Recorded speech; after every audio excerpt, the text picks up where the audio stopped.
Lewis structure of H2SO4 அதாவது sulphuric acid நம்ம வரைய போறோம். இது ஒரு 5 ஸ்டெப் ப்ராசஸ். ஸ்டெப் 1ல அந்த மாலிகுலோட ஸ்கெலிட்டல் ஸ்ட்ரக்சரை வரைய வேண்டும். H2SO4 அப்படிங்கிறதுல SO4 2- அயான் இருக்கு. அதாவது சல்ஃபரை சென்டர்ல போட்டுட்டு ஆக்சிஜனை 4 ஆக்சிஜனை சுத்தி போட்டா போதும். ஹைட்ரஜன் கண்டிப்பாக 2 ஹைட்ரஜனும் கண்டிப்பாக டெர்மினல்ல தான் வரும். So step 1 over. ஸ்டெப் 2ல இதுல இருக்கக்கூடிய எல்லா ஆட்டத்திலையும் இருக்கக்கூடிய வேலன்ஸ் எலக்ட்ரான்களை கால்குலேட் பண்ணி அதை ஆட் பண்ணி எழுத வேண்டும். ஸோ டோட்டலா 32 வரும்.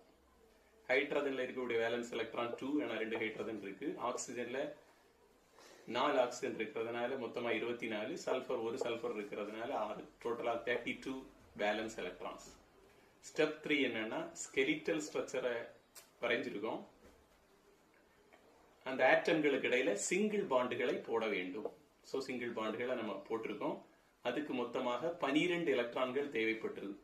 ஸோ 32 - 12 20 எலக்ட்ரான்கள் இனி இருக்கு.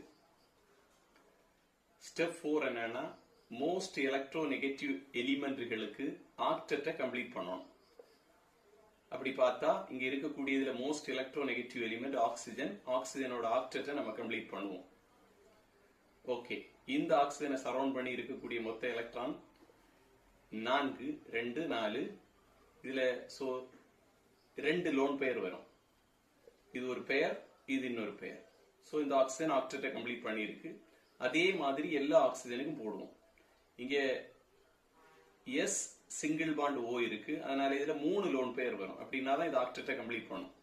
அதே மாதிரி தான் அதுக்கு ஆப்போசிட்ல இருக்கக்கூடிய ஆக்சிஜனும் எஸ் சிங்கிள் பாண்ட் ஓன் இருக்கு, அதுலயும் 3 லோன் பெயர் வரும். இங்க எஸ் சிங்கிள் பாண்ட் ஓ அது கூட ஹைட்ரஜன் இருக்கிறதுனால 2 லோன் பெயர் வரும். சோ இப்போ எலக்ட்ரோ நெகட்டிவ் எலிமெண்ட் எல்லாமே ஆக்டெட்டை கம்ப்ளீட் பண்ணி இருக்குது. Last step, that is 5th step. இதுல கோவேலன்சி செக் பண்ணணும். சல்ஃபரோட கோவேலன்சி வந்து 6. 4th ஸ்டெப் முடிவில் அதோட கோவேலன்சி 1, 2, 3, 4 இருக்கு.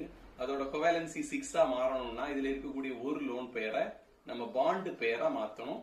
அப்ப அது எப்படி மாறணும்னா எஸ் டபுள் பாண்ட் ஓ அப்படின்னு மாறும். அதுக்கு ஆப்போசிட்ல இருக்கக்கூடிய ஆக்சிஜனை அப்படியே மாற்றணும், எஸ் டபுள் பாண்ட் ஓ. இப்போ சல்ஃபரோட கோவேலன்சி 1, 2, 3, 4, 5, 6 ஆச்சு. சல்ஃபரோட கோவேலன்சி 6 ஆச்சுது. எல்லா ஆட்டமும், அதாவது ஆக்சிஜன் ஆட்டம் ஆக்டெட்டை கம்ப்ளீட் பண்ணிருக்கு, ஹைட்ரஜன்